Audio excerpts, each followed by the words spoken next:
tidak mau melakukan apa-apa, hanya mau yang dia suka aja. Ya, tidak mau berpikir kreatif, terus dia gampang menyerah. Ya, ini tanda-tanda orang yang tidak mau berhasil itu gampang menyerah. Ya, selalu give up, dikit-dikit menyerah, angkat tangan terus. Aduh, saya nggak mampu. Belum dicoba sudah bilang nggak bisa. Ya, terus juga ada yang salah bergaul. Nah, ini sering terjadi. Ya, karena salah bergaul, harusnya dia menjadi orang yang sukses. Karena dia salah bergaul, dia malah sampai detik ini mungkin gagal terus, gagal total, tidak pernah mengalami yang namanya keberhasilan. Mau seperti itu? Hah? Ada yang mau seperti itu, gagal terus? Gak mau pastinya ya. Ya, artinya apa? Semua orang di dunia ini pasti pernah yang namanya mengalami kegagalan. Amin. Saya pun demikian. Saudara-saudara juga di tempat ini saya percaya pernah mengalami kegagalan, tapi mungkin beda-beda versi ya.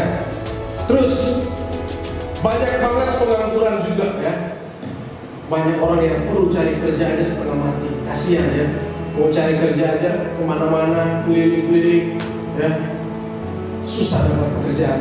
Tapi saya percaya yang di sini sedang mencari pekerjaan, Tuhan akan kasih yang terbaik.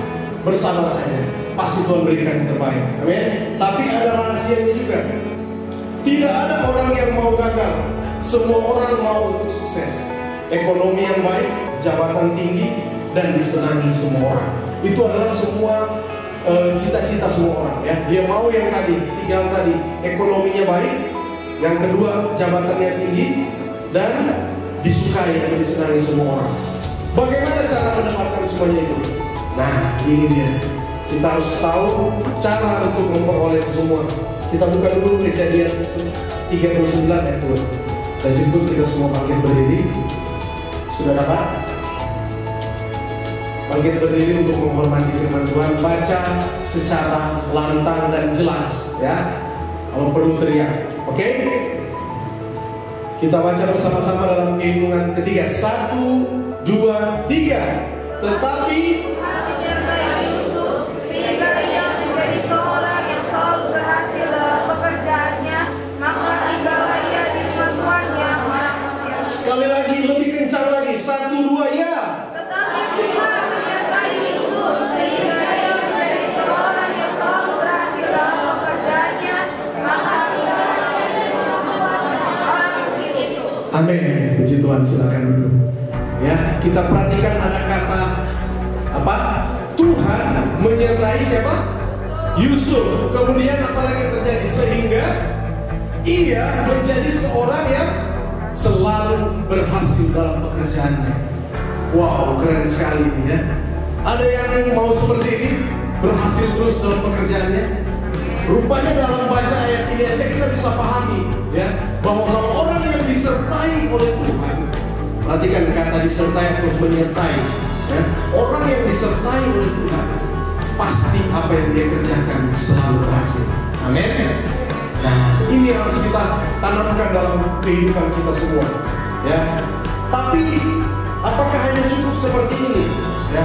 Dalam kebenaran firman Tuhan ini kita akan belajar beberapa hal sehingga Yusuf bisa menjadi orang yang berhasil dalam hidupnya.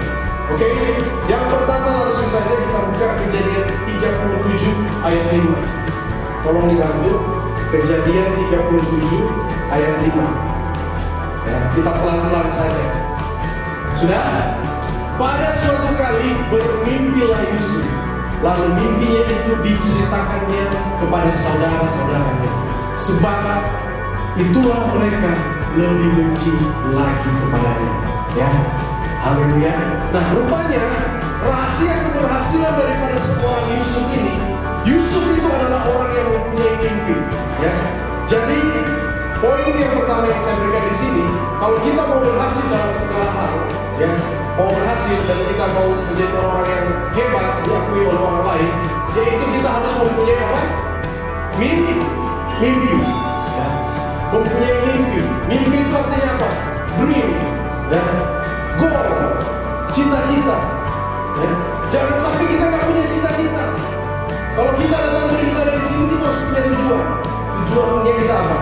Kita mau masuk dalam kerajaan surga. Itu tujuan kita. Kalau kita mau berhasil dalam hidup ini, kita harus punya cita-cita. Saya mau jadi pelaut terkenal ya, yang handal, yang punya gaji besar. Ya, harus punya Saya mau jadi pilot, harus bercita-cita. Saya mau jadi dokter spesialis, ya, harus punya cita-cita dulu. Jangan pikir kita langsung jadi, nggak punya cita-cita tiba-tiba jadi dokter. Nggak bisa seperti itu. Tidak ada rumus seperti itu. Dia harus punya cita-cita dulu. Kalau engkau sudah punya target, sudah punya cita-cita, maka di situ engkau akan berjalan terarah. Ya, waktu kita berjalan, kita langsung goal kita sudah tahu. Saya harus menjadi polisi.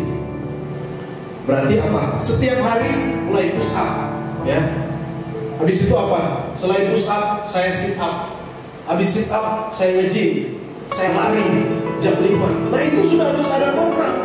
Kalau kita mau jadi polisi, makan tidur terus setiap hari. Saya bilang bukan jadi polisi, polisi tidur. Haleluya. Iya, karena apa?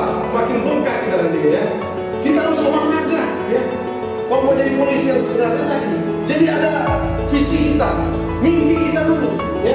Sehingga ketika kita mempunyai mimpi, maka tujuan hidup kita pasti akan tercapai, ya.